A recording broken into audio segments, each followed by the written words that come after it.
विठला जूनागढ़ में आवेला हरिओम विठला जूनागढ़ में आवेला हरिओम विठला हरिद्वार में डिठेला हरिओम विठला हरिद्वार में डिठेला हरिओम विठला हरिद्वार में डिठेला हरिओम विठला हरिद्वार में डिठेला हरिओम विठला भागवत जी में आवेला हरिओम विठला भागवत जी में आवेला हरिओम विठला भागवत जी में आवेला हरिओम विठला भागवत जी में आवेला हरिओम विठला विठल विठल विठल विठल विठल विठल विठल विठल विठल विठल आना हो घनश्याम हमारे कीर्तन में आना हो घनश्याम हमारे कीर्तन में आना हो घनश्याम हमारे कीर्तन में आना हो घनश्याम हमारे कीर्तन में आप भी आना यशोदा को लाना आप भी आना यशोदा को लाना आप भी आना यशोदा को लाना आप भी आना यशोदा को लाना आकर दो नम जाना हमारे कीर्तन में जो आकर दो नम हमारे कीर्तन में हरे कृष्णा कृष्णा कृष्णा हरे हरे हरे कृष्णा कृष्णा कृष्णा हरे हरे हरे राम राम हरे राम राम राम हरे हरे हरे राम राम राम हरे हरे हरे कृष्णा कृष्णा कृष्णा हरे हरे हरे कृष्णा कृष्णा कृष्णा हरे हरे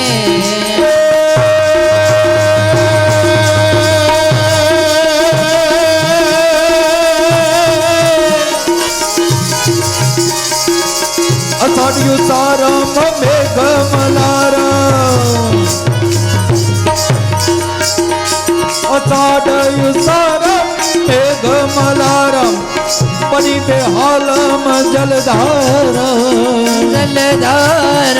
मधुर टकारम मयूर पुकारम सरिताकारम विस्तारम ननई समारम त्यास्य पारम नंद कुमारम नैसारी कहे राधे प्यारी मैं बलिहारी गोकुल आवो गिरधारी रे तमे गोकुल आवो गिरधारी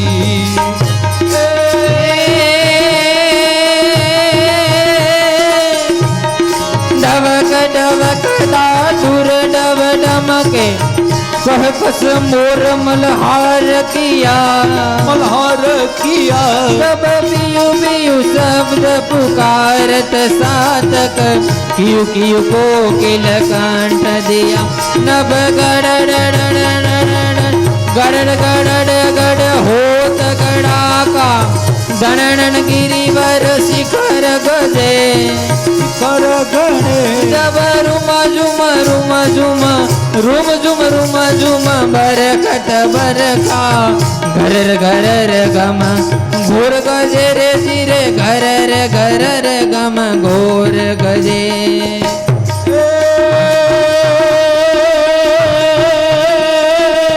मोर पिसाळा श्याम सोगाळा मोर पिसाळा ये श्याम सोगाळा गोप गोपाळा ये नंदलाला हर नंदलाला आये नहीं आला कृष्ण कृपाला रूप रसाला मतवाला चितड़ू चोरी मटुकी फोड़ी गयो क्या दौड़ी तू गिरधारी अरे गिर ધારી મુરલી વગાડી અવને દગાડી માયા લગાડી તે મોરારી રે ધીરે માયા લગાડી મોરારી રે ધીરે માયા લગાડી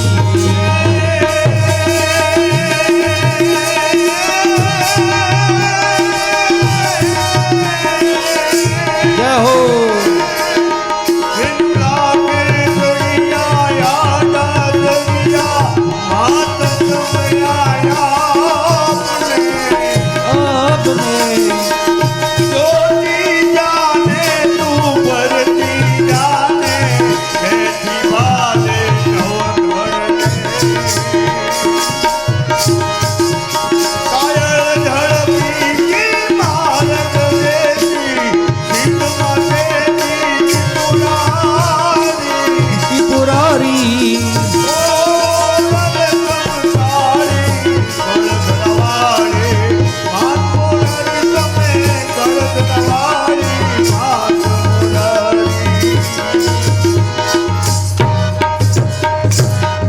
બોલે દ્વારિકાધીશ કી જય કૃષ્ણ કનૈયા લાલ કી જય ઊંઘ આવી ગઈ હતી.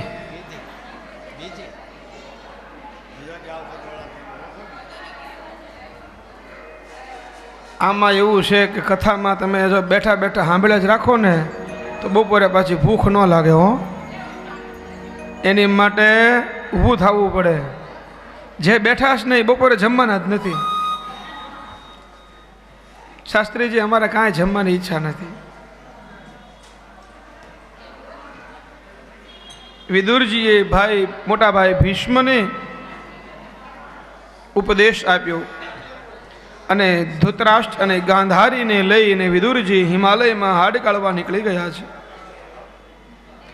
વહેલી સવારે ઉઠીને યુધિષ્ઠિરે ધૃતરાષ્ટ્રને ન જોયા એટલે એ શોક કરવા લાગ્યા, દુઃખી થયા. વિચાર કરે છે કે મારા કાકા અને કાકી આંખ વગરના ક્યાં ગયા હશે. એવામાં ત્યાં નારદજી આવ્યા અને કહ્યું, ધર્મરાજ શોક ન કરો. તમારા કાકાને લઈને વિદુરજી સપ્ત સરોવર ગયા છે. આજથી 5મા દિવસે તમારા કાકાનો ઉદ્ધાર થશે. નારદજી યુધિષ્ઠિરને ઉપદેશ આપીને ત્યાંથી વિદાય થયા. એક દિવસ યુધિષ્ઠિર મહારાજ અને ભીમસેન સાથે બેઠા હતા. બંને વાતો કરતા હતા. યુધિષ્ઠિર ઉદાસ હતા. ભીમે કહ્યું કે મોટા ભાઈ તમે કેમ ઉદાસ છો? ત્યારે યુધિષ્ઠિર કહે છે કે ભાઈ મને કેટલાક અપશુકન દેખાય છે. ગૌશાળામાં મને ગાયો રડતી દેખાય, મંદિરમાં ભગવાનની મૂર્તિ ઉદાસ લાગે. મને હવે એવું લાગે છે કે કળિયુગ આવી ગયો હોય. અરે ભીમ, કાલે મને એક કાળો માણસ મળવા આવ્યો. એણે મને કેટલાક પ્રશ્નો પૂછ્યા. પહેલું કે એક કૂવાની વચ્ચે પૈસો લટકે, એના ઉપર 1000 મણ લોખંડ જોયું, એ શું? બીજું, એક ગાય વાછરડીને ધાવતી હતી, એ શું? ત્રીજું, 4 કૂવાની વચ્ચે એક કૂવો હતો, વચ્ચેના કૂવામાંથી 4 કૂવાઓને પાણી મળતું હતું અને એ ભરાતા હતા. પરંતુ જ્યારે વચ્ચેનો કૂવો ખાલી થઈ ગયો ત્યારે આજુબાજુના 4 કૂવાઓ ભરેલા હોવા છતાં વચ્ચેના કૂવાને ભરી ન શકે, એ શું? યુધિષ્ઠિરે જવાબ આપ્યો કે પૈસો એટલે ધર્મ, લોખંડ એટલે અધર્મ. કળિયુગમાં લોકો પૈસા જેટલો ધર્મ કરશે અને 1000 ગણો અધર્મ કરશે. કાતરની ચોરી કરીને 100નું દાન કરશે. બીજા પ્રશ્નના જવાબમાં કીધું કે એક ગાય વાછરડીને ધાવતી હતી, એટલે કે મા બાપ કળિયુગની અંદર દીકરીની કમાઈ ખાતા થશે. ત્રીજું, વચ્ચેનો કૂવો છે એ બાપ છે, આજુબાજુના 4 કૂવા છે એ એના દીકરા છે.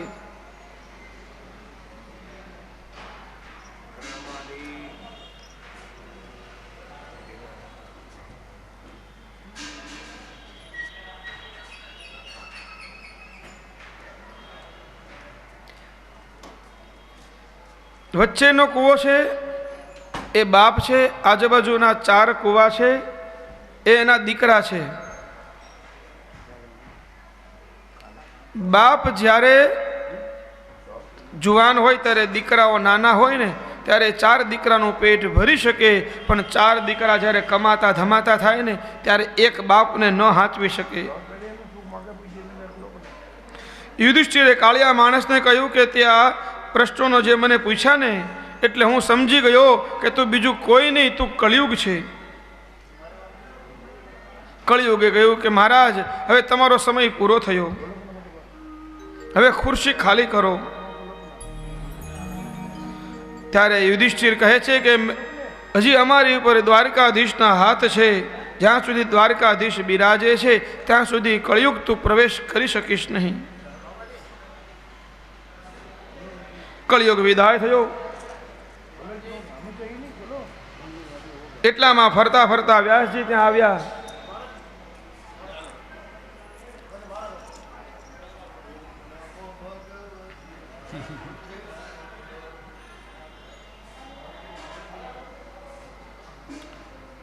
યુધિષ્ઠિર અને ભીમસેન વાતો કરે છે કે અર્જુન કેટલાય સમયથી કેટલાય મહિનાઓથી શ્રી કૃષ્ણની ખબર કાઢવા ગયા છે દ્વારિકા, હજુ પધાર્યા નથી.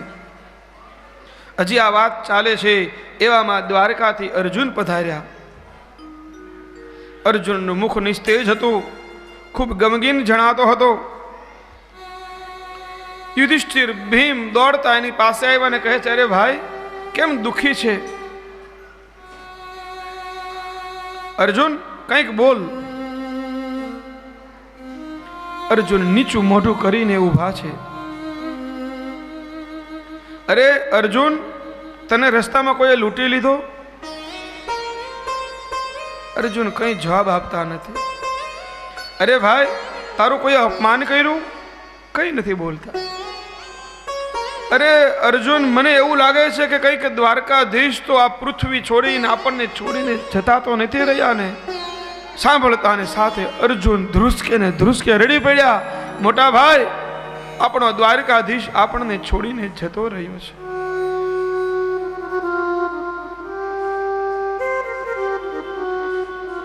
કુંતાજી ત્યાં આવ્યા અને સાંભળતાની સાથે જ કુંતાજીના પ્રાણ પંખેરું ઉડી ગયા. યુધિષ્ઠિરે ભગવાનના સ્વધામ પધારી ગયાની વાત જાણીને સ્વર્ગારોહણનો નિશ્ચય કર્યો.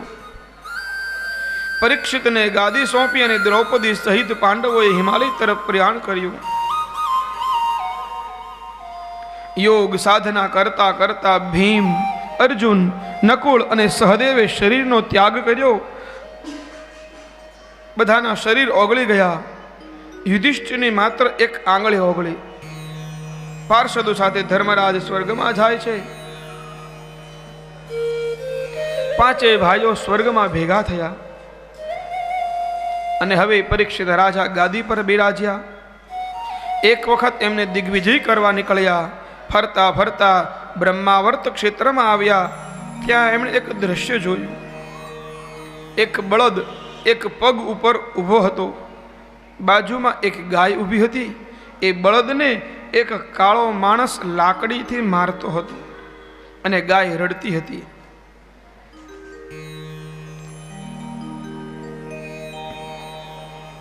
ગાય પરીક્ષિતને જોઈને કહે છે, પૂછ્યું કે મહારાજ, હું કળિયુગના પ્રભાવથી રડું છું. શાસ્ત્રમાં ધર્મના 4 ચરણ છે: સત્ય, તપ, પવિત્રતા અને દયા.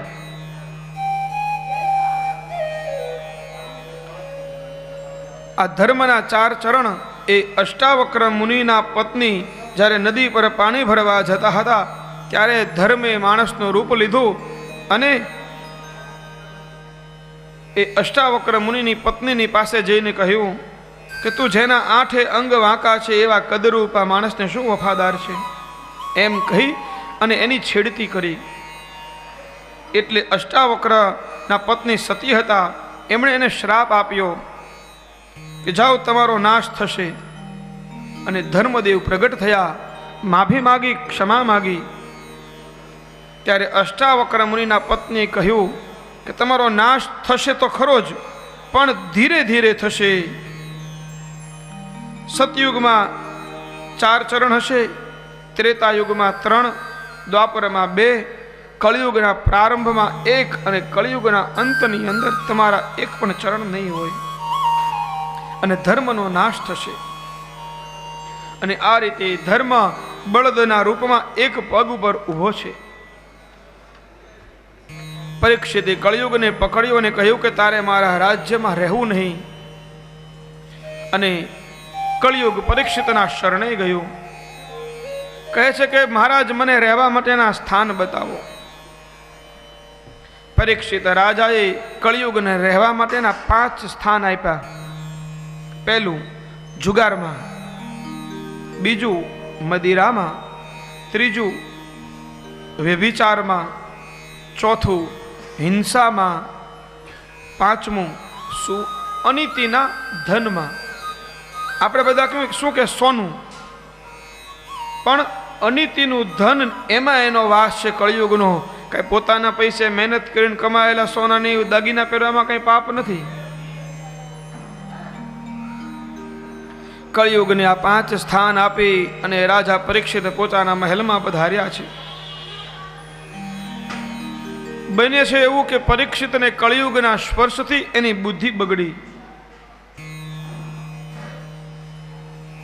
અને એક દિવસ પરીક્ષિત રાજાને શિકાર કરવાની ઈચ્છા થઈ.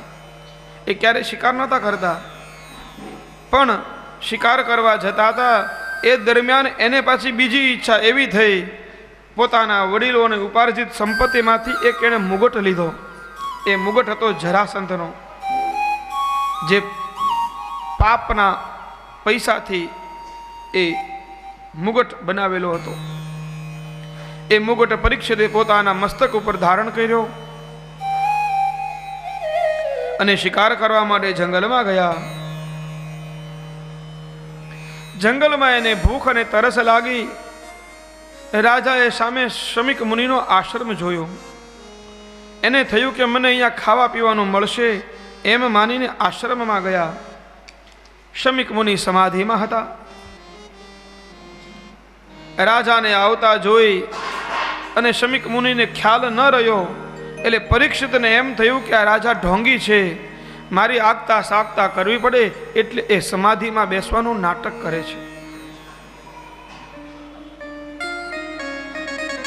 ખૂબ ભૂખ અને તરસ લાગેલી, અને ભૂખ્યો માણસ હોય ને એ ન કરવાનું કામ કરે. રાજાએ બાજુમાં પડેલો એક મરેલો સાપ ઉપાડ્યો અને વિચાર્યું કે આ મુનિના ગળામાં નાખીશ અને આ ઋષિ જો સાચી સમાધિ હશે તો એ જાગશે નહીં, અને ખોટી સમાધિ હશે તો જાગીને ભાગવા લાગશે. એ મરેલો સર્પ ઋષિના ગળામાં નાખ્યો, પણ શમીક મુનિની સમાધિ એ સાચી હતી, એ જાગ્યા નહીં. રાજાને ખબર પડી અને ત્યાંથી જતા રહ્યા, પણ એ મરેલો સર્પ પાછા ઋષિના ગળામાંથી એને કાઢ્યો પણ નહીં.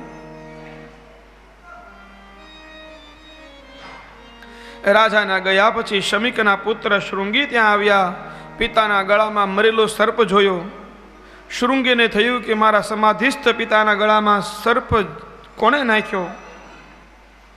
એણે શ્રાપ આપ્યો કે જેણે મારા પિતાના ગળામાં સર્પ નાખ્યો છે એને આજથી 7મા દિવસે તક્ષક નાગ આવીને કરડશે. અને શૃંગીએ શ્રાપ આપ્યા પછી એ નિસ્તેજ બની ગયું. બ્રાહ્મણનું જે બ્રહ્મ તેજ હતું એ શ્રાપ આપ્યાથી નષ્ટ થઈ ગયું.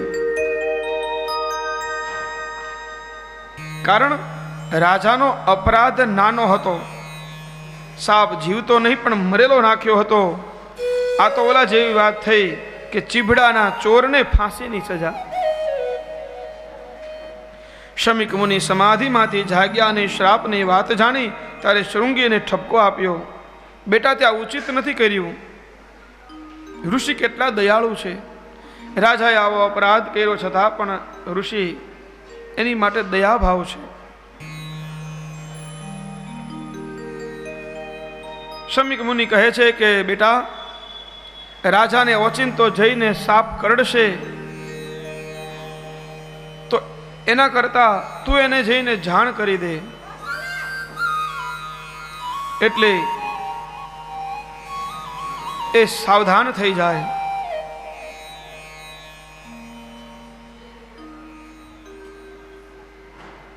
શમિક મુનિએ ગૌડમુખ નામના ઋષિને પરીક્ષિત પાસે મોકલ્યા. ઋષિએ જઈને પરીક્ષિત રાજાને કહ્યું કે મહારાજ, તમને શૃંગી ઋષિનો શ્રાપ છે. તમને 7મા દિવસે તક્ષક નાગ કરડશે અને તમારું મૃત્યુ થશે. આ સમાચાર સાંભળતા જ પરીક્ષિત રાજા બોલ્યા છે કે હે ઋષિવર, એ ઋષિએ મને શ્રાપ નથી આપ્યો, મને સાવધાન કર્યો છે. આજથી 7મા દિવસે તમારું મૃત્યુ નક્કી જ હતું, પણ એ ઋષિએ મને શ્રાપ આપીને મને સાવધાન કર્યો છે. આ રાજાની ખાનદાની છે. જન્મે જઈને પરીક્ષિત રાજાએ ગાદી સોંપી અને ગંગા કિનારે આવ્યા. પરીક્ષિત રાજા ભગવાનનો આભાર માને કે પ્રભુ, સારું થયું મને તમે શ્રાપ અપાવ્યો. જો શ્રાપ ન થયો હોત તો હું મરતા સુધી ઘરમાં જ પીડ્યો રહેવાનો હતો. પરીક્ષિત રાજા ગંગા કિનારે આવ્યા ત્યારે એમના આવતા પહેલા હજારો ઋષિમુનિઓ ત્યાં આવી ગયા હતા અને બધા પોતપોતાના આસન ઉપર બેઠા હતા. તમામ ઋષિઓ ત્રિકાળ જ્ઞાની હતા.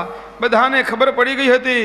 સમાધિમાં જોયું કે ગંગા કિનારે પરીક્ષિત રાજા જ્યારે બેસશે ત્યારે સુખદેવજી મહારાજ એને શ્રીમદ ભાગવત કથા સંભળાવશે. પરીક્ષિત રાજાએ સૌ ઋષિમુનિઓનું સ્વાગત કર્યું, પૂજન કર્યું અને ભગવાનની પ્રેરણાથી એટલામાં ત્યાં ગંગા કિનારે સુખદેવજી પધાર્યા છે. સુખદેવજીની ઉંમર 16 વર્ષની છે. આંખો લાલ છે, વાંકડિયા વાળ છે અને એમાં ભક્તિનો અનુરાગ છે. મુખમાંથી ભાગવતના શ્લોકો નીકળી રહ્યા છે. સુખદેવજી મહારાજને પરીક્ષિત રાજાએ સાષ્ટાંગ નમસ્કાર કર્યા. પરીક્ષિત કહે છે, ગુરુદેવ, મારા 2 પ્રશ્ન છે, એના જવાબ આપો. જીવનને મંગલમય બનાવવા શું કરવું અને મૃત્યુ પાસે હોય ત્યારે શું કરવું? મારું મૃત્યુ નજીક છે. મારી પાસે માત્ર 7 જ દિવસ છે અને શ્રીમદ ભાગવત મહાપુરાણને સુખદેવજી મહારાજે આ પ્રથમ સ્કંદને કૃષ્ણ પરમાત્માના ચરણોમાં અર્પણ કર્યો છે. બોલીએ શ્રી કૃષ્ણ કનૈયા લાલ કી જય, દ્વારિકાધીશ કી જય. અને દ્વિતીય સ્કંદ નો પ્રારંભ શ્રી સુખદેવજી મહારાજ કરે છે. વરિયાને શતે પ્રશ્ન કૃતો લોકહિતં નૃપ આત્મવિન્સમ્મતઃ પુંસા શ્રોતવ્યાદિષુ યઃ પરઃ. રાજન, તમારા પ્રશ્નો ખૂબ સરસ છે, કારણ કે તમારા આ પ્રશ્નમાં લોકોનું હિત સમાયેલું છે. તમે સાવધાન થઈને સાંભળો. પહેલા પ્રશ્નના જવાબમાં સુખદેવજી કહે છે કે અંતકાળ પાસે આવે ત્યારે શું કરવું? તો કે પ્રભુનું ભજન કરવું.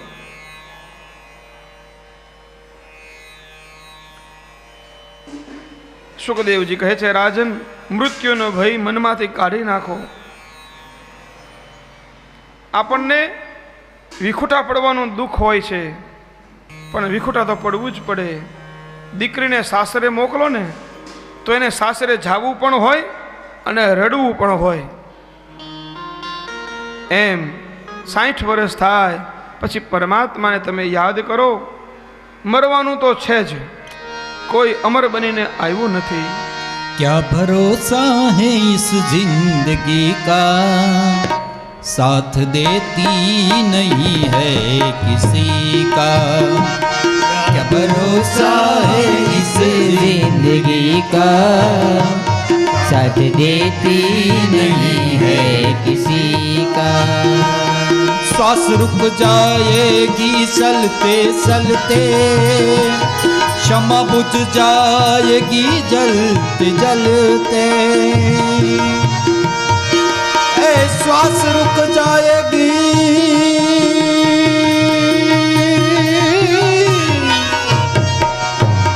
श्वास रुक जाएगी चलते चलते, क्षमा बुझ जाएगी जलते जलते। क्षमा बुझ जाएगी जलते जलते।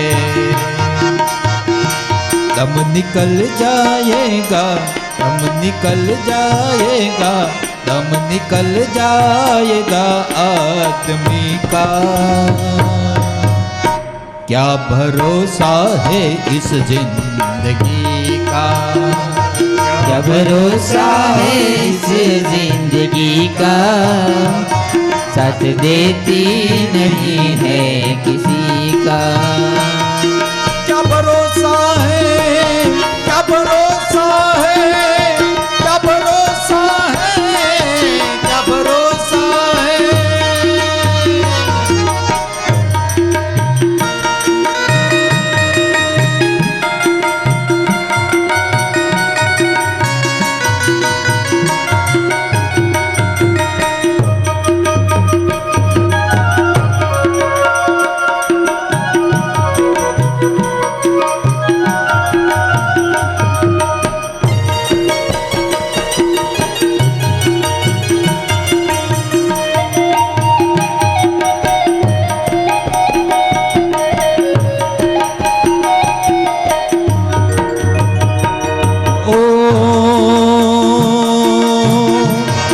रहे ना मोहब्बत रहेगी, दुनिया अपनी दास्ता सहेगी। हम रहे ना,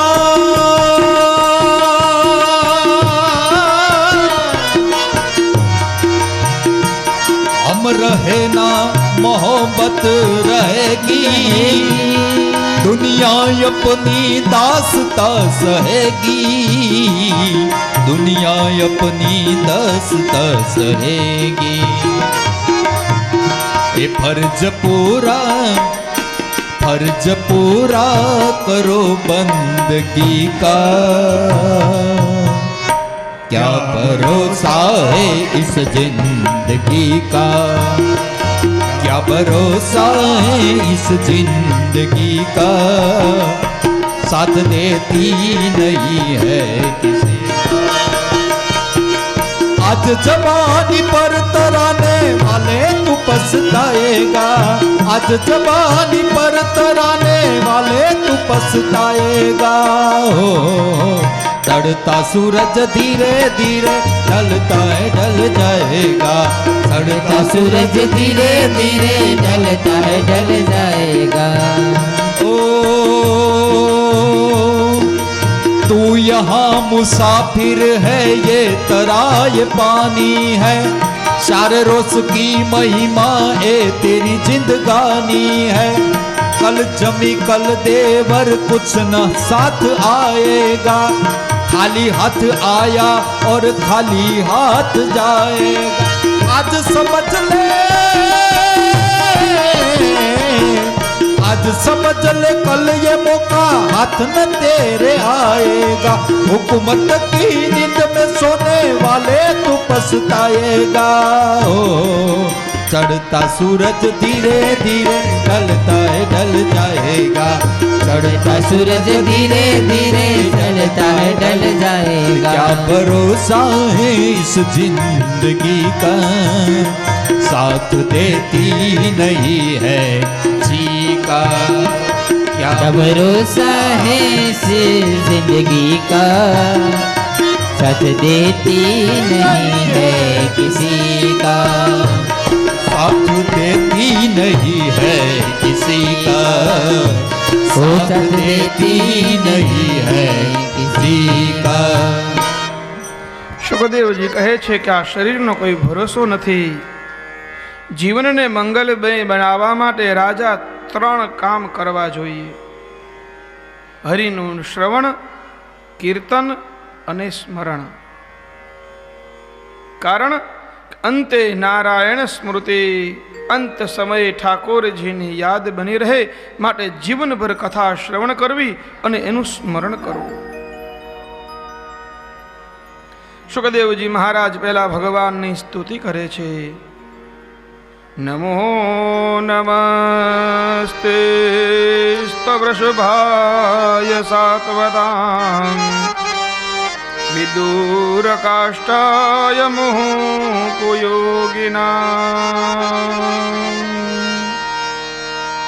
સુખદેવજી ભગવાનના 5 સ્વરૂપોને નમસ્કાર કર્યા છે. ભગવાનની સ્તુતિમાં સુખદેવજી કહે છે કે ગોલોક ધામમાં પોતાની પરમ શક્તિ શ્રી રાધે રાણી સાથે નિત્ય વિહાર કરે છે એવા રાધા પુરુષોત્તમના ચરણોમાં હું નમસ્કાર કરું છું. સ્તુતિ કરતા સુખદેવજી કહે છે પાપમાંથી છૂટવાના 6 રસ્તા છે. યત કીર્તનમ, યત સ્મરણમ, યદ ઈક્ષણમ, યદ વંદનમ, યદ શ્રવણમ, યદ અહરણમ. નામ સંકીર્તનમ યસ્ય સર્વ પાપ પ્રણાશનમ પ્રણામો દુઃખ શમનસ્ત્વમ નમામિ હરિમ પરમ. ભગવાનનું નામ સંકીર્તન પરાભક્તિ પ્રાપ્ત કરાવનારું છે. સુખદેવજી મહારાજ હવે કથાની શરૂઆત કરે છે કે કમળમાંથી બ્રહ્મા પ્રગટ થયા. બ્રહ્માજી વિચાર કરવા લાગ્યા કે મને ઉત્પન્ન કોણે કર્યો. એને 100 વર્ષ સુધી તપ કર્યું અને એમને ગોલોક ધામના દર્શન થયા. ગોલોક ધામમાં શ્રી રાધે રાની સરકાર સાથે ભગવાન વિચરી રહ્યા હતા એવા બ્રહ્માજીને દર્શન થયા અને બ્રહ્માજી ધન્ય બની ગયા. સ્તુતિ કરે છે ભગવાન બ્રહ્માજી. અહમેવાસમેવાગ્રે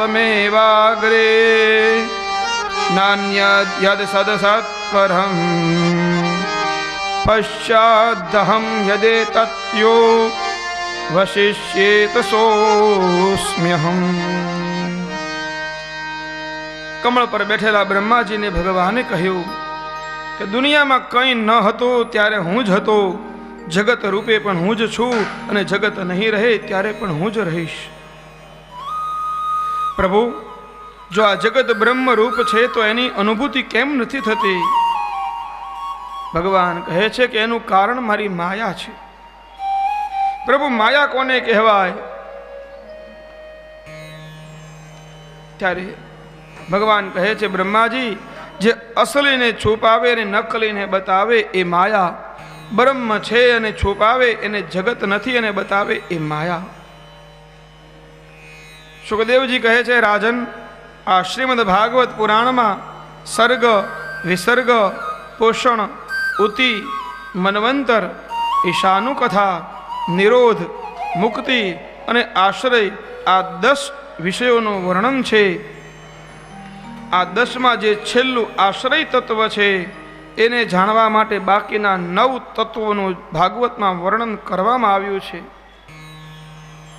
અને શ્રીમદ ભાગવત મહાપુરાણના આ દ્વિતીય સ્કંધને કૃષ્ણ પરમાત્માના ચરણોમાં આપણે અર્પણ કરીએ.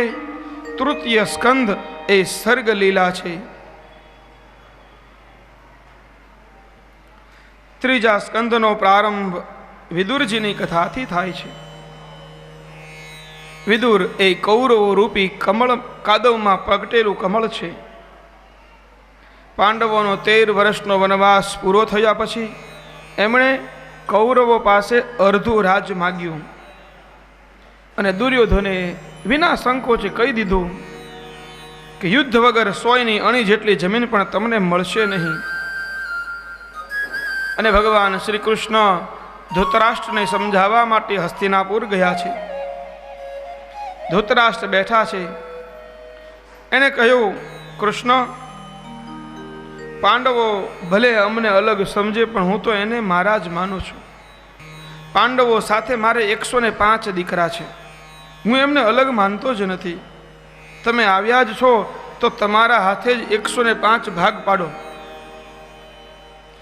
ધૃતરાષ્ટ્રને ખબર છે કે પોતાના દીકરાને 100 ભાગ મળશે અને પાંડવોને 5 ભાગ. અને એને એ પણ ખબર હતી કે કૃષ્ણનું ગણિત કાચું છે, એ બહુ જાજુ ભણ્યા નથી. ભગવાન કહે છે કે અરે ભાઈ મહારાજ, ભાગ પાડવાની કાંઈ જરૂર નથી. તમે પાંડવોને ફક્ત 5 ગામ આપો ને તો પણ એ રાજી થઈ જશે. ધૃતરાષ્ટ્ર મનમાં રાજી થયો ને કહે છે કે કાળિયો ફસાયો. જાઓ, તમને 5 ગામ આપી દીધા. બોલો કયા ગામ જોઈએ છે? તો કે પહેલું હસ્તિનાપુર, બીજું ઇન્દ્રપ્રસ્થ, ત્રીજું વારણાવત, ચોથું કુરુક્ષેત્ર અને 5મું તમે જે આપો એ. રાધે રાધે. સાંભળતાને સાથે ધૃતરાષ્ટ્ર ત્યાં ને ત્યાં મૂર્છિત થઈને પડી ગયો. અને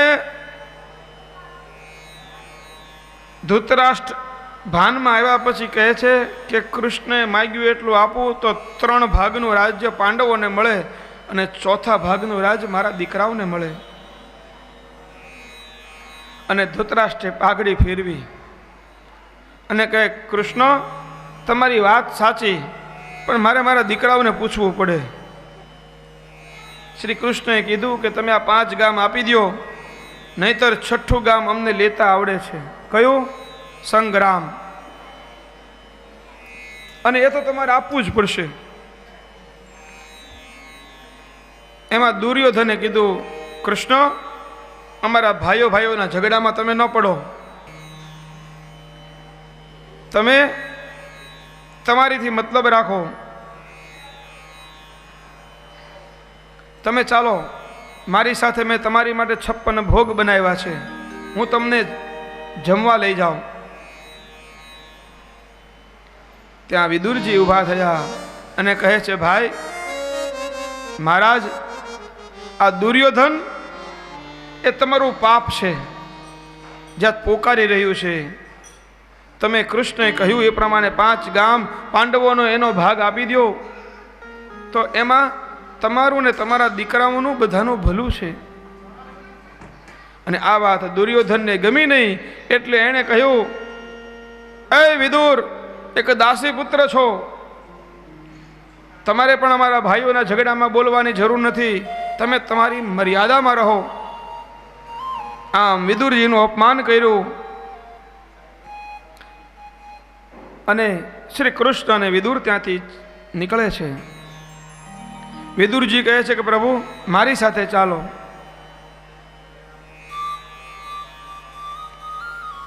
વિદુરજી કૃષ્ણને લઈ અને પોતાના ઘર તરફ જાય. અને કૃષ્ણએ કહ્યું, વિદુરજી, આજે હું તમારા ઘરે ભોજન લઈશ.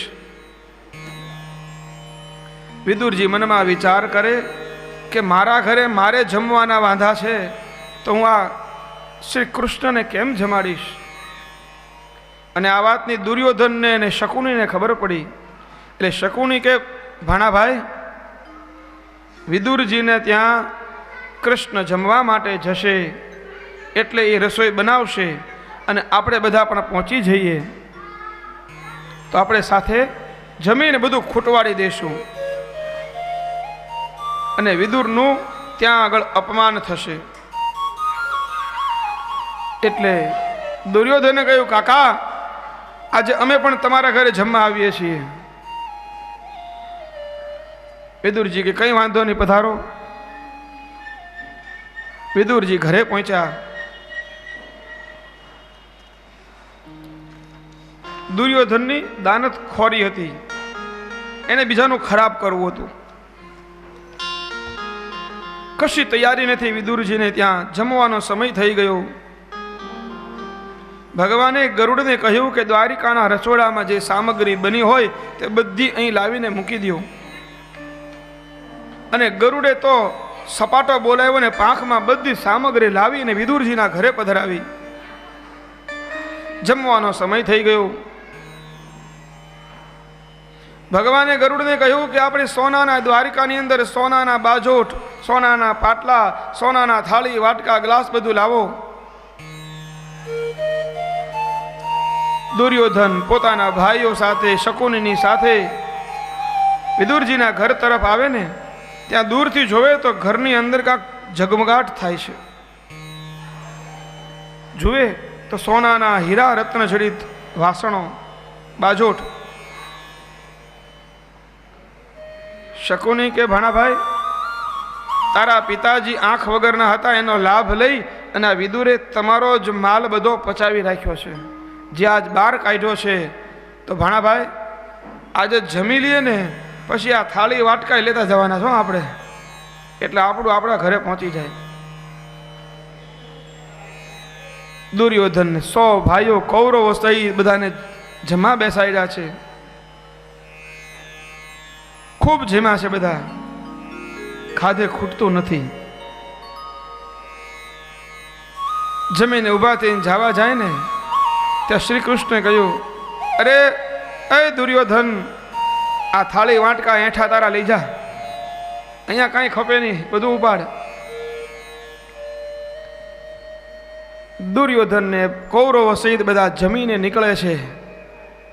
અને હવે ભગવાન શ્રી કૃષ્ણને જમવાનો વારો આવ્યો. વિદુરજી નતમસ્તક ઊભા છે, કહે છે, પ્રભુ તમારી માટે મારી પાસે જમાડવાને કઈ જ સામગ્રી નથી, હું શું કરું? ભગવાને કહ્યું કે સામે ચૂલા ઉપર શું મૂક્યું છે? પ્રભુ એ તમારે કામનું નથી. ના વિદુરજી, કહો એ શું છે? ભગવાને હાથ લાંબો કર્યો. એ ચૂલા ઉપર એક પાટિયાની અંદર તાંજળિયાની ભાજી હતી.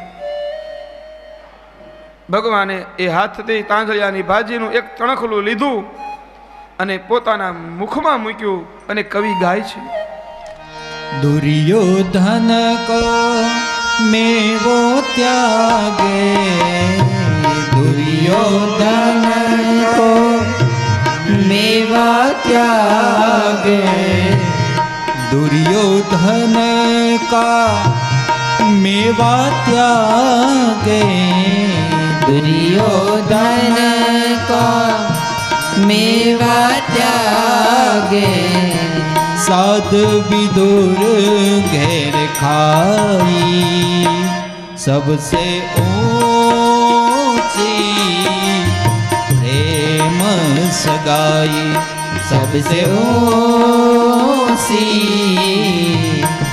प्रेम सगाई, सबसे ऊंची प्रेम सगाई, सबसे ऊंची प्रेम सगाई.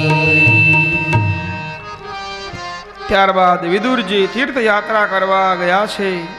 શ્રી યમુનાજીના કિનારે ઉદ્ધવજી અને વિદુરજીનો 3 રાત્રિ સુધીનો સત્સંગ થયો અને પછી વિદુરજી મૈત્રેય મુનિની પાસે પધાર્યા છે. મૈત્રેય મુનિ વિદુરજીને સૃષ્ટિની ઉત્પત્તિની કથા કરે છે. ભગવાનની નાભીમાંથી બ્રહ્મા પ્રગટ થયા. બ્રહ્માજીએ સર્વત્ર 4 પુત્રો ઉત્પન્ન કર્યા: સનક, સનંદન, સનાતન અને સનત કુમાર. આ 4 નામોવાળા સનત કુમાર કહેવાયા. સનત કુમારોએ પ્રજા ઉત્પન્ન કરવાની ના પાડી. તેથી બ્રહ્માને ગુસ્સો આવ્યો. બ્રહ્માજીની ભ્રકુટી ફાટી, એમાંથી રડતો રડતો એક બાળક નીકળ્યો. એનું નામ રુદ્ર પાડ્યું. પછી બ્રહ્માજીએ સંકલ્પ શક્તિથી 10 માનસ પુત્રો ઉત્પન્ન કર્યા. એમના નામ મરીચી, અત્રિ, અંગીરા, પુલત્સ્ય, પુલહ, ભૃગુ, વશિષ્ઠ, દક્ષ અને નારદ હતા. પ્રજાની ઉત્પત્તિ માટે બ્રહ્માજીએ એમના શરીરમાંથી મનુ અને શત્રુપાને ઉત્પન્ન કર્યા. મનુના પુત્રો એ માનવ કહેવાયા. મનુ અને શત્રુપા એ આ પૃથ્વી ઉપરનું પહેલું યુગલ હતું. બ્રહ્માએ મનુને કહ્યું કે બેટા, તમે પ્રજાને ઉત્પન્ન કરો. મનુ મહારાજે કહ્યું કે પિતાજી, હું આ બધાને ઉત્પન્ન તો કરું, પણ મારે રાખવા ક્યાં? કોઈ જગ્યા તો બતાવો. બ્રહ્માએ કહ્યું કે બધાને પૃથ્વી પર રાખો. અરે પિતાજી, પૃથ્વીને તો હિરણ્યાક્ષે સમુદ્રમાં ડુબાડી દીધી છે. વિદુરજીએ મૈત્રેય મુનિને પ્રશ્ન પૂછ્યો કે કૃપા કરી મને હિરણ્યાક્ષની ઉત્પત્તિનું કારણ કહો. મૈત્રેય બોલ્યા કે હિરણ્યાક્ષ કશ્યપ મુનિનો દીકરો હતો, જે મહાન અસુર થયો.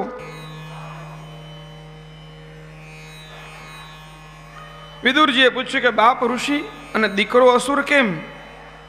મૈત્રેયજી કહે છે કે કશ્યપ મુનિની પત્નીનું નામ દિતિ હતું. એકવાર સાયંકાળ સમયે કશ્યપ પાસે ગયા અને કશ્યપ પાસે પુત્રની માગણી કરી. કશ્યપ ઋષિએ કહ્યું કે દેવી, અત્યારે સાયંકાળનો સમય છે અને શાસ્ત્રમાં સાયંકાળના સમયે સંસાર સુખનો નિષેધ કરેલો છે. કશ્યપ મુનિના સમજાવવા છતાં દિતિ માન્યા નહીં અને છેવટે ગર્ભાધાન થયું. પરંતુ કશ્યપ મુનિએ દિતિને શ્રાપ આપ્યો કે તમને 2 દીકરા થશે, પણ અસુર થશે. દિતિએ અપરાધની ક્ષમા માગી, એને પશ્ચાતાપ થયો. ત્યારે કશ્યપ ઋષિએ કહ્યું કે તમારા દીકરા અસુર થશે, પરંતુ તમારા દીકરાનો દીકરો એ મહાન ભક્ત થશે. દિતિને થયું કે મારા દીકરા અસુર થઈ બધાને હેરાન કરવાના છે, તો ભલે ગર્ભમાં વધારે રહ્યા. 100 વર્ષ સુધી દિતિએ બંને બાળકોને ગર્ભમાં રાખ્યા છે. દેવતાઓએ બ્રહ્માજીને પૂછ્યું કે દિતિના ગર્ભમાં 2 બાળક છે, કોણ છે? બ્રહ્માએ દેવતાઓને કહ્યું કે ભગવાનના પાર્ષદો જય અને વિજય છે. મનમાં પ્રશ્ન એ થયો બ્રહ્માજીને કે ભગવાનના પાર્ષદોને અસુર કેમ થવું પડ્યું? એકવાર બ્રહ્માજી કહે છે કે મારા માનસ પુત્રો સનત કુમારો વૈકુંઠમાં ભગવાનના દર્શન કરવા ગયા. 6 દરવાજા વટી 7મા દરવાજે આવ્યા. 7મા દરવાજે ઉભેલા ભગવાનના જય અને વિજય નામના 2 વૈકુંઠોએ સનત કુમારોને અટકાવ્યા.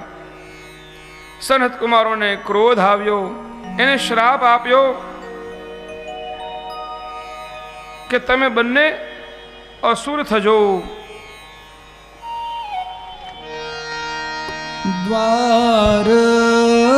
द्वारपाल हरि के प्रीतो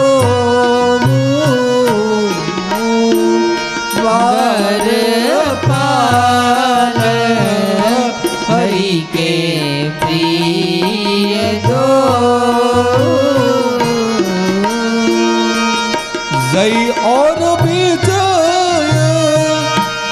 जाने सबको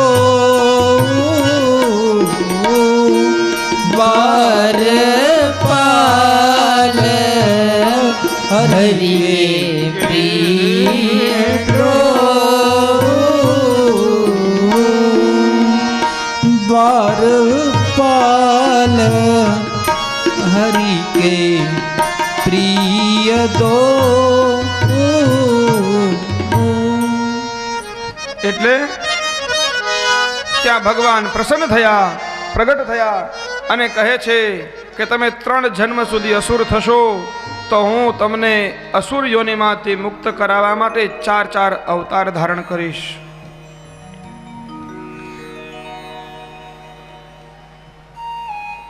એ જ જય અને વિજય દિતિના પુત્રો હિરણ્યાક્ષ અને હિરણ્યકશ્યપુ થયા.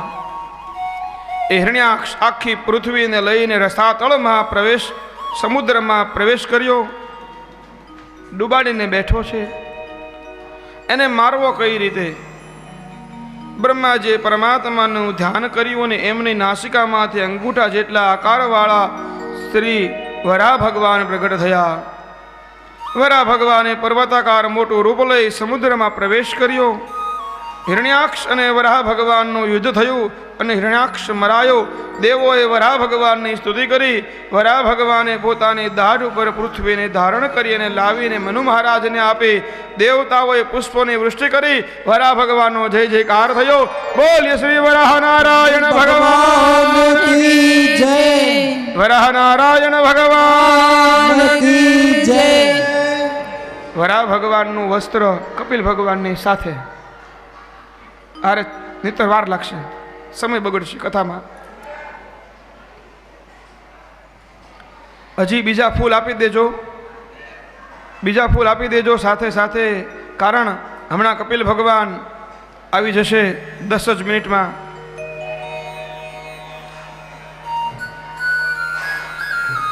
હવે મનુ અને શત્રુપાના સંતાનોની કથા શરૂ થાય છે.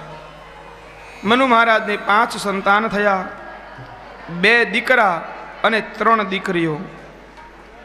એના 2 દીકરા, એનું નામ હતું ઉત્તાનપાદ અને પ્રિયવ્રત, અને 3 કન્યાઓ આકુતિ, પ્રસૂતિ અને દેવહૂતિ. વિદુરજીએ મૈત્રેય મુનિને કહ્યું કે મને કૃપા કરી મનુ મહારાજની દીકરી દેવહૂતિને કરદમને પરણાવી. અને કરદમ અને દેવહૂતિને ત્યાં કપિલ ભગવાનનું પ્રાગટ્ય થયું. અને કપિલ ભગવાને એમની માતા દેવહૂતિને ગીતા સંભળાવી. એ કપિલ ગીતાની કથા કહો. મૈત્રેય મુનિ કહે છે કે કરદમ ઋષિ બ્રહ્માના દીકરા છે. એ કરદમ ઋષિએ સિદ્ધપુરમાં સરસ્વતી નદીના કિનારે તપ કર્યું છે. કરદમને બ્રહ્માએ કહ્યું કે બેટા તું પ્રજા ઉત્પન્ન કર. ત્યારે કરદમ ઋષિએ બ્રહ્માને પૂછ્યું, પિતાજી જીવનનું પરમ લક્ષ્ય શું છે? જીવનનું પરમ લક્ષ્ય એ કે પરમની પ્રાપ્તિ. ત્યારે કરદમે કહ્યું કે પિતાજી પહેલા હું પરમાત્માને પ્રાપ્ત કરી લઉં, પછી સંસારમાં પડીશ. પહેલા સંસારમાં પડું તો પછી ભગવાનને ભૂલી જાઓ. 10,000 વર્ષ સુધી કરદમે ઉગ્ર તપ કર્યું. ભગવાન શુક્લ નારાયણ ગરુડ ઉપર બેસીને કરદમ ઋષિ પાસે આવ્યા અને પૂછ્યું કે તમારી શું ઈચ્છા છે? કરદમે કહ્યું કે મારે લગ્ન કરવું છે, મને યોગ્ય કન્યા બતાવો. ભગવાન કહે છે કે તમે આ કન્યા માટે તપ કર્યું? ત્યારે કરદમ ઋષિ કહ્યું, પ્રભુ મારે કોઈ સામાન્ય કન્યા સાથે પરણવું હોત તો તપની જરૂર નહોતી, પરંતુ મારે એવી પત્ની જોઈએ છે જેમાં આપની માં થવાની લાયકાત હોય. કરદમને ભોળપણ જોઈ ભગવાનની આંખમાંથી હર્ષના આંસુ પડ્યા. એ અશ્રુ જે ખાડામાં પડ્યા એ ખાડાનું નામ બિંદુ સરોવર. આપણે હરિદ્વાર આવવા માટે અમદાવાદથી નીકળ્યા ને એટલે સિદ્ધપુર આવ્યું હતું. એ સિદ્ધપુરમાં માતૃ શ્રાદ્ધ થાય છે, માતાનું શ્રાદ્ધ ત્યાં થાય. આપણું શાસ્ત્ર એમ કહે છે કે માતૃ શ્રાદ્ધ કરવાથી માતાને સદગતિ મળે છે. પિતાનું શ્રાદ્ધ ગયાજીમાં થાય છે, પિતૃ ગયા, અને આ સિદ્ધપુર એ માતૃ ગયા. પિતૃ ગયા એ બિહારમાં છે, માતૃ ગયા એ આપણા ગુજરાતમાં છે.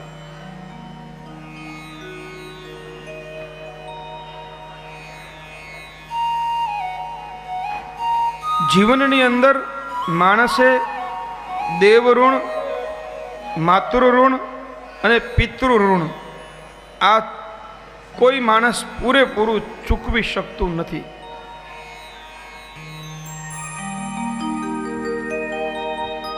અને કપિલ ભગવાન પોતાની માં માટે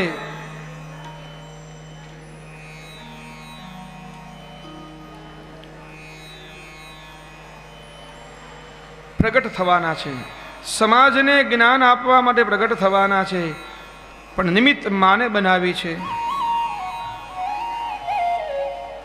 અને સાહેબ આ કળિયુગની અંદર, આપણા સમાજની અંદર આજ આપણા માતા પિતાની કદર નથી. જેને માતા પિતા હયાત છે, ખરેખર એણે એની કદર કિંમત કરી અને સમજવું જોઈએ કે જે મા બાપે આપણને દુનિયા બતાવી એ મા બાપે જ્યારે આપણે નાના હતા ત્યારે આપણને આંગળી પકડીને ચાલતા શીખવાડ્યા. અને એટલે આપણે પંક્તિમાં ગાય છે, ભૂલો ભલે બીજું બધું મા બાપને ભૂલશો નહીં. ભૂલો ભલે બીજું બધું મા બાપને ભૂલશો ભગવાનને ભૂલશો અગણિત સે ઉપકાર લેના એક કદી વિસરશો. કેટલા ઉપકાર છે માતા પિતાના આપણી ઉપર. એને જ્યારે જો મા બાપને સંતાન ન હોય તેને શું કહેવાય ખબર છે? માણસો મેણા મારે કે આ ભાંજ્યા છે, નિસંતાન છે. સાહેબ, તમને મેળવવા માટે એને કેટલાય દેવો કેટલાય પથરા પૂજ્યા છે. દેવો પૂજ્યા પૃથ્વી તણા ત્યારે દીઠું તમ મુખડું. દેવો પૂજ્યા પૃથ્વી તણા ત્યારે દીઠું તમ મુખડું. કેટલા પૂજા પાઠ કર્યા, કેટલી માનતાઓ માની, ત્યારે તમારું મોઢું જોયું છે અને પછી પોતાના મોઢેથી કાઢીને કોળિયો એને તમને ખવડાવ્યો છે. મુખેથી કોળિયો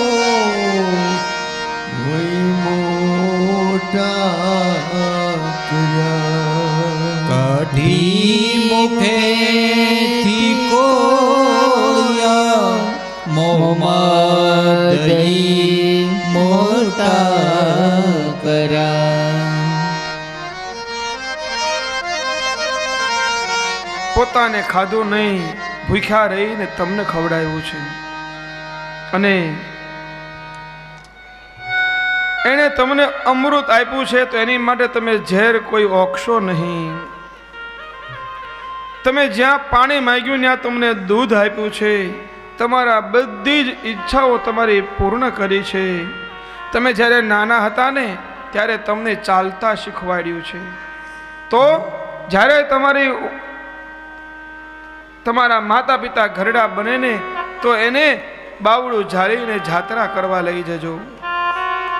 લાખો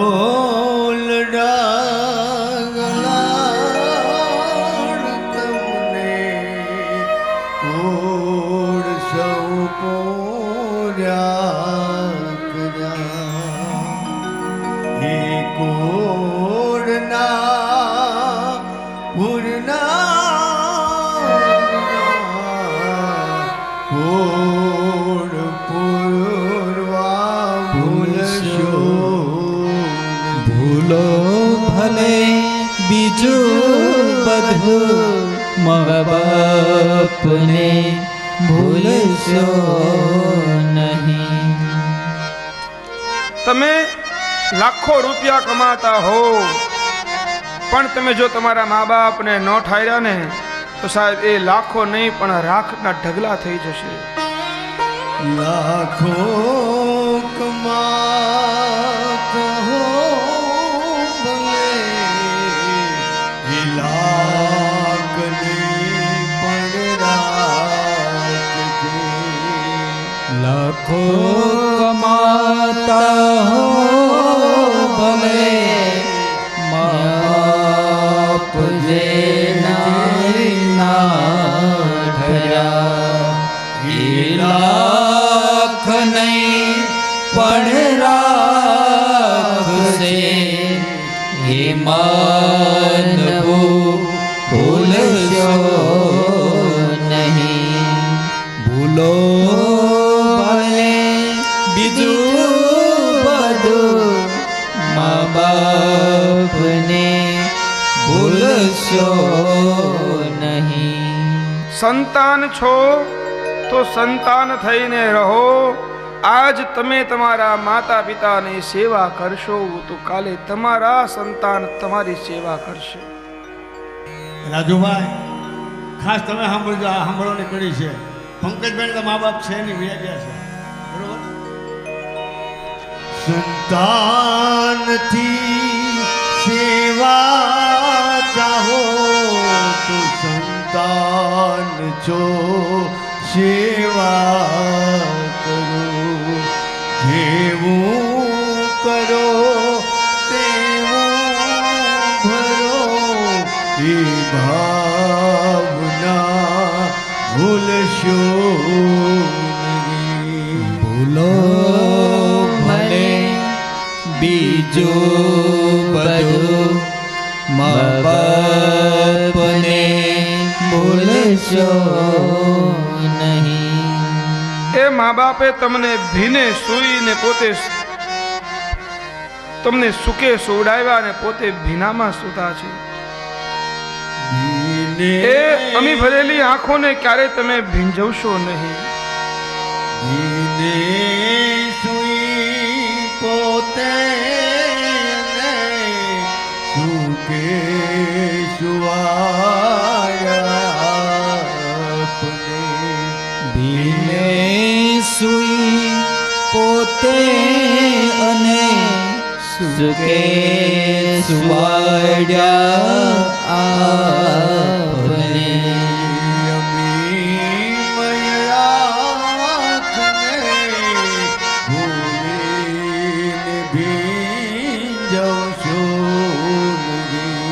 ભૂલો ભલે બીજું બધું મા બાપને ભૂલશો નહીં. ભાઈ ધન ખર્ચતા બધું મળશે પણ માતા પિતા મળશે નહીં. પત્ની મળશે, બાળકો મળશે, બધું મળશે પણ મા બાપ જીવનમાં એક જ વાર મળશે. જેના માતા પિતા હયાત છે એ માતા પિતાની સેવા કરજો, એને જાત્રા કરાવજો. કદાચ એવી પણ સગવડતા અનુકૂળતા ન હોય ને તો એટલું કરજો કે રાત્રે નોકરી ધંધેથી ઘરે જાઓ ને ત્યારે માતા પિતાની પાસે બેસવાનું અને કહેવાનું, બા બાપુજી કાંઈ તકલીફ તો નથી ને. અને સાંજનું એક ટાઈમનું ભોજન માતા પિતાની સાથે કરજો વાલા. મા બાપ દીકરા પાસે બીજું કાંઈ જ અપેક્ષા ન રાખે, એટલું જ માગે કે મારો દીકરો મારી સાથે રહે. અને આજ સમય એવો આવી ગયો છે કે બધાના ઘર વિખુટા પડી ગયા છે. કળિયુગ છે સાહેબ. આપણે બધા એમ કહીએ કે ભાગવત છે ને 60 વર્ષ પછી સાંભળવું જોઈએ. સાહેબ ભાગવત નાનપણમાં સાંભળવાનું છે.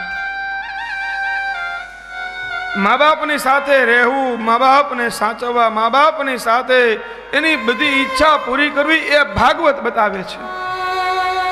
સાહેબ ભાગવત છે ને એ માણસને જીવતા પણ શીખવાડે છે અને મરતા પણ શીખવાડે છે.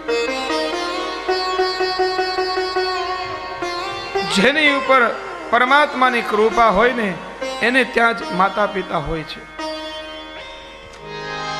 મા બાપ રીતે ભગવાન બધી જગ્યાએ નથી પહોંચી શકતા, એટલે ભગવાને એના ઘરે માતા પિતા આપ્યા છે. मात पिता के चरणों में चारों धाम है, आजा आजा यही मुक्ति का द्वार है. वो मात पिता के चरणों में चारों धाम है, आजा आजा वही मुक्ति का द्वार है. मात पिता के चरणों में चारों धाम है, आजा आजा यही मुक्ति मुक्ति का द्वार है। हो मात पिता के शरणों में सारो धाम है। आजा आजा यही मुक्ति का द्वार है। कभी माँ बाप की सेवा की ही नहीं, कभी माँ बाप की सेवा की ही नहीं। फिर मंदिर जाने से क्या फायदा, कभी माँ बाप की सेवा की ही नहीं। फिर मंदिर जाने से क्या फायदा, कभी प्यासे को पानी पिलाया नहीं, बाद अमृत पिलाने से क्या फायदा, कभी प्यासे को पानी पिलाया नहीं, फिर अमृत पिलाने से क्या फायदा, फिर अमृत अमृत पिलाने से क्या फायदा। ભગવાને કરદમ ઋષિને કહ્યું કે 2 દિવસ પછી ભારતનો ચક્રવર્તી સમ્રાટ મનુ મહારાજ એમની દીકરી દેવહૂતિને લઈને તમારી પાસે આવશે, તમે એની સાથે લગ્ન કરી લેજો। મનુ મહારાજ દેવહૂતિને લઈને શત્રુપાની સાથે કરદમ ઋષિના આશ્રમ પર આવ્યા। દીકરી સુખી થશે કે દુઃખી એ બાબતની તપાસ કરવામાં પિતા કાચો પડે એ કામ માતાઓનું છે। દેવહૂતિની માં શત્રુપા આશ્રમમાં આવ્યા ત્યાં એમણે 3 વિશેષતાઓ જોઈ। આશ્રમની બાજુમાં સરસ્વતી નદી વહે છે, બીજું આશ્રમના વૃક્ષો 12 માસ ફળ આપે છે, અને ત્રીજું આશ્રમમાં વાઘ અને ગાય સાથે રહે છે। શત્રુપાએ વિચાર્યું કે કરદમને દીકરી આપશું તો આશ્રમની પાસે જ નદી હોવાથી દીકરીને પાણીની તકલીફ નહીં પડે, બીજું કે અહીંના વૃક્ષો 12 મહિના ફળ આપે છે તે અમારી દીકરીને ભૂખ્યું નહીં રહેવું પડે, અને ત્રીજું કે અહીંયા વાઘ અને ગાય સાથે રહે છે કે આ જગ્યા છે એની અંદર સંપ છે। એટલે દીકરી ઋષિને આપવાનું નક્કી થયું। કરદમે મનુ મહારાજને કહ્યું કે રાજન, મારું લગ્ન એ વિલાસ માટે નથી, એ કામના નાશ માટે છે। મારે ત્યાં એક પુત્રના જન્મ પછી હું સંન્યાસ લઈશ। કરદમ બ્રાહ્મણ છે, એમણે કહ્યું રાજન, બ્રાહ્મણનું શરીર એ ભોગ માટે નથી, તપ માટે છે।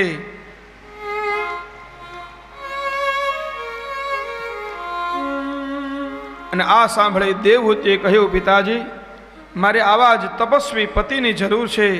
એટલે દેવહૂતિને કરદમ સાથે પરણાવી અને મનુ મહારાજ અને શત્રુપા વિદાય થયા।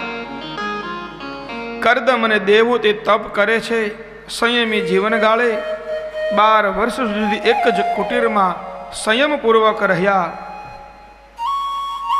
દેવહૂતિએ કરદમ ઋષિને સેવા દ્વારા પ્રસન્ન કર્યા, અને દેવહૂતિએ કરદમની સેવા કરી અને કરદમ પરમ પિતાની સેવા કરતા હતા। લગ્ન પછી દેવહૂતિને 9 કન્યાઓનો જન્મ થયો। દેવહૂતિએ કહ્યું કે આપને, કરદમ ઋષિ કહે છે કે દેવી, હવે હું સંન્યાસ લઉં। ત્યારે દેવહૂતિએ કહ્યું કે આપને સંન્યાસ લેવો હોય તો લઈ શકો છો, પરંતુ પહેલા આપણી 9 દીકરીઓ માટે જમાઈ શોધી લાવો, અને બીજું કે દીકરી સાસરે જશે, તમે સંન્યાસ લઈને ચાલ્યા જશો, પછી મારું ધ્યાન કોણ રાખશે? મારી દેખરેખ માટે મારે એક દીકરો જોઈએ। કરદમે કહ્યું કે દેવી, અત્યારે તમારા ગર્ભમાં સાક્ષાત નારાયણ પધાર્યા છે। કાર્તક સુદ 5મના દિવસે કપિલ ભગવાનનું પ્રાગટ્ય થયું છે। કપિલ ભગવાનનો કોઈ બાલ ચરિત્ર નથી, એ સીધા મોટા થઈને અવતર્યા છે. અને દેવતાઓએ પુષ્પોની વૃષ્ટિ કરી, દુંદુભીઓના નાદ કર્યા, જય જયકાર કર્યો. બોલીએ શ્રી કપિલ નારાયણ ભગવાન કી, કપિલ નારાયણ ભગવાન કી જય. આદિદેવ પ્રભુ દીન દયાલ, જઠર ધરે હું જઈ કપિલ કૃપાલા. આદિદેવ પ્રભુ દીન દયાલ, જઠર ધરે હો જઈ કપિલ કૃપાલા. આદિદેવ પ્રભુ દીન દયાલ, જઠર ધરે હું જઈ કપિલ કૃપાલા. દેહ હોતી પોની 10 કુમારી, જો મુનિ કરદમ કે પ્રિય નારી. દેહ હોતી પુની 10 કુમારી, જો મુનિ કરદમ કે પ્રિય નારી. જો મુનિ કરદમ કે પ્રિય નારી. કપિલ ભગવાનના પ્રાગટ્યના સમાચાર મળતા બ્રહ્માજી 9 ઋષિઓને લઈને સાથે આવ્યા છે. એ 9 ઋષિઓ સાથે કરદમ ઋષિએ એમની 9 કન્યાઓને પરણાવી દીધી. બ્રહ્માજીના 10 માનસ પુત્રો છે, એમાંથી નારદને બાદ કરતા 9 પુત્રો સાથે દેવહૂતિની કન્યાઓ પરણાવી.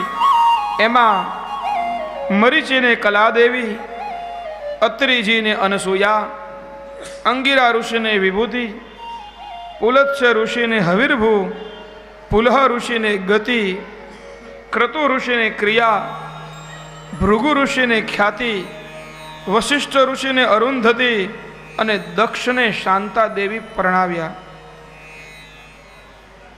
કરદમ ઋષિએ કપિલ ભગવાનને કહ્યું કે હવે હું આજ્ઞા માગું છું, હું સંન્યાસ લઈ ઘર છોડી જાઉં છું. તમે તમારી માતાને જ્ઞાનની જિજ્ઞાસા થાય ત્યારે જ્ઞાન આપજો. કપિલ ભગવાનનો બાલ ચરિત્ર નથી, કારણ કે એવો જ્ઞાન આપવા માટે સીધા જ મોટા થઈ ગયા છે. અને માતાને જ્ઞાન આપવા એ સીધા આસન પર બેસી ગયા. કરદમ ઋષિ આશ્રમ છોડી અને સંન્યાસ લઈ ગયા છે. દેવહૂતિ કપિલ ભગવાનની શરણમાં ગયા. જ્ઞાન લેવા માટે, જિજ્ઞાસાથી પરમ તત્વને જાણવા માટે એણે ગુરુને પ્રશ્ન કર્યો અને ગુરુની સેવા કરવી. દેવહૂતિ માતા તરીકે નહીં, પણ જેમ શિષ્ય ગુરુ પાસે જાય એમ નમ્રતાથી ગયા અને કપિલ ભગવાનને પ્રશ્ન પૂછ્યો. તમ ત્વાગતાહં શરણં શરણ્યં સ્વભૃત્ય સંસારતરો કુઠારં જિજ્ઞાસ્યાહં પ્રકૃતે પુરુષસ્ય નમામિ સદ્ધર્મવિદાં વરિષ્ઠ. દેવહૂતિ કહે છે, પ્રભુ હું કેટલાય સમયથી સંસારના ભોગ ભોગવું છું, પરંતુ મારા મનને શાંતિ નથી. શાંતિ કઈ રીતે મળે? કપિલ ભગવાન કહે છે કે માં, શાંતિ ભોગમાં નથી, શાંતિ ત્યાગમાં છે. અને એટલે ગીતામાં લખ્યું છે, ત્યાગાત શાંતિ અનંતરમ. માં શાંતિ જ્ઞાનથી મળે. જ્ઞાનમ લબ્ધ્વા પરામ શાંતિ. માં શાંતિ જ્ઞાનથી મળશે. ક્યાંય એવું લખ્યું છે ધનમ લબ્ધ્વા પરામ શાંતિ, કે જાજુ ધન મળવાથી શાંતિ મળે? જેની પાસે જાજુ હોય ને એને જાજી બળતરા હોય. જો આમાં જેટલા નોકરિયાત છે, એ જેનો પગાર જ્યારે શરૂઆતમાં નોકરી લાગી ને 80ની આસપાસ, ત્યારે પગાર 500 થી 1000 રૂપિયાની વચ્ચે હોય. પૂરું થતું હતું કે હે? આજે પગાર એનો 1.5 લાખ રૂપિયા હોય. પૂરું થાય છે? તો એ 1000 રૂપિયા મોટા કે આ 1.5 લાખ રૂપિયા મોટો? माना पैसा खुदा नहीं है मगर खुदा से कम भी नहीं है. पैसा नो जमानो થઈ ગયો.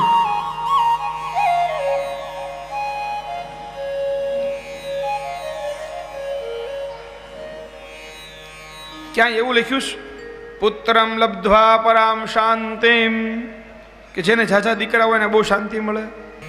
હે? દશરથ રાજાને 4 દીકરા હતા. શાંતિ હતી? ભગવાન હતા હો, તોય હતી. દશરથ રાજાએ મરતા સમયે એમ કીધું કે અરે પ્રભુ, 4 દીકરા હોવા છતાં મારા અંત સમયે મારી પાસે એકે હાજર નહીં, તો 4 દીકરા શું કામના? મારા દીકરા શું કામ માગે? સાચું બોલે.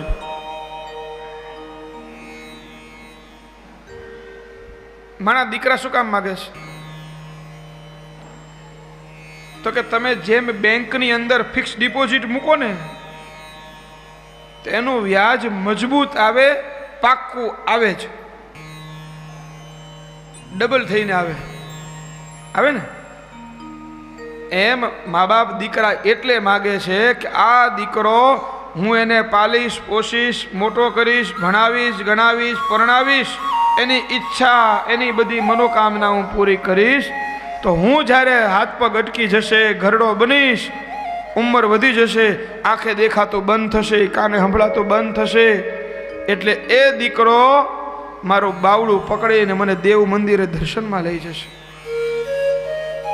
કોઈ મા બાપ એવું માંગ્યું કે ભાઈ મેં તને મોટો કર્યો, એનો તારો અત્યાર સુધીના 17 લાખ રૂપિયાનો ખર્ચો છે, તારે આપી દેવાનો મને? માગેશ કોઈ? હે?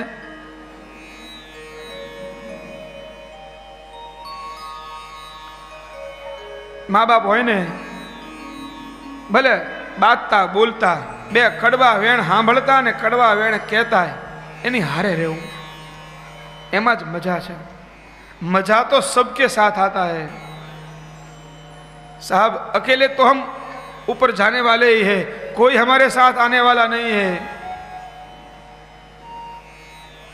कोई साथ नहीं आएगा. इस दुनिया को अकेले छोड़कर जाना है. कपिल भगवान माता ने ज्ञान आपता कहे छे, इस तन धन की कौन बड़ाई, देखत नयन में मिट्टी मिलाई. તમે આ શરીરની અને આ ધનની બડાઈ કરો છો, જોતામાં બધું માટીમાં ભળી જવાનું. સાહેબ, હડ જલે જૈસે લકડી કી મૂલી, બાલ જલે જૈસે ઘાસ કી ફૂલી. હાડકા તો એવી રીતે બળી જશે કે જેમ લાકડાનો ભારો, અને આ વાળ છે ને તમારા, એ ઘાસના પૂળાની જેમ બળીને ભસ્મ થઈ જશે. પછી કબીર કહે છે, अपने खातिर महल बनाया, अपने खातिर महल बनाया, खुद ही जाकर जंगल सोया, इस तन धन की कौन बड़ाई. પોતાની માટે બહુ મોટું 5 રૂમ વાળું બંગલો બનાવ્યો, અને સમય થયો એટલે પછી પોતે ક્યાં જઈને હું તો સ્મશાનમાં. જંગલ એટલે સ્મશાન, સ્મશાનમાં જઈને સૂઈ ગયો. कहत कबीरा सुन मोरे भाई, आप मुए फिर डूब गई दुनिया, आप मुए फिर डूब गई दुनिया. ભાઈ સાંભળો, તમે જાશો ને એટલે તમારી દુનિયા ડૂબી ગઈ. હવે ઘણાને એવું હોય કે અમારી સાથે હરિદ્વાર આવવું હોય ને તો બિચારા આવી ન શકે, કાંક ને કાંક કારણ થાય. પછી આ બધી જવાબદારી વાળું જીવન.